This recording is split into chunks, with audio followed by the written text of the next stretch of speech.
Syederlun Polres PD meringkus 5 pencuri kabel PLN yang disampaikan dalam jumpa pers di Mapolres PD pada Jumat 4 Agustus 2023.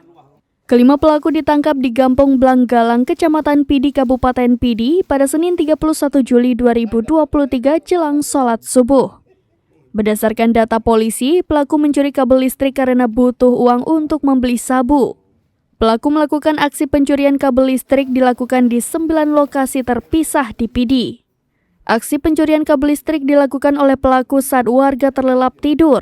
Selain itu, pencurian kabel listrik menyebabkan kerugian PLN sebesar 150 juta rupiah.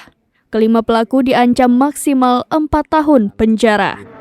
Memanfaatkan jam istirahat masyarakat. Rata-rata ini di jam kecil, di jam 2, jam 3, jika masyarakat kita sedang istirahat, mereka melakukan aksi pemotongan kabel.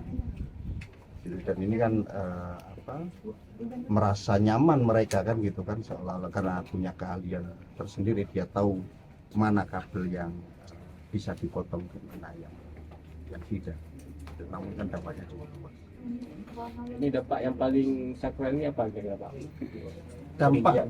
Dampak kerugian, kalau menurut saya kerugian ini kan tidak terhitung yang dirasakan oleh masyarakat. Apabila masyarakat ini memiliki usaha, misalkan jual makanan saja, ketika memasak dan sebagainya, berapa kerugiannya. Kemudian yang punya bisnis es misalkan, kalau terjadi pemadaman itu bagaimana.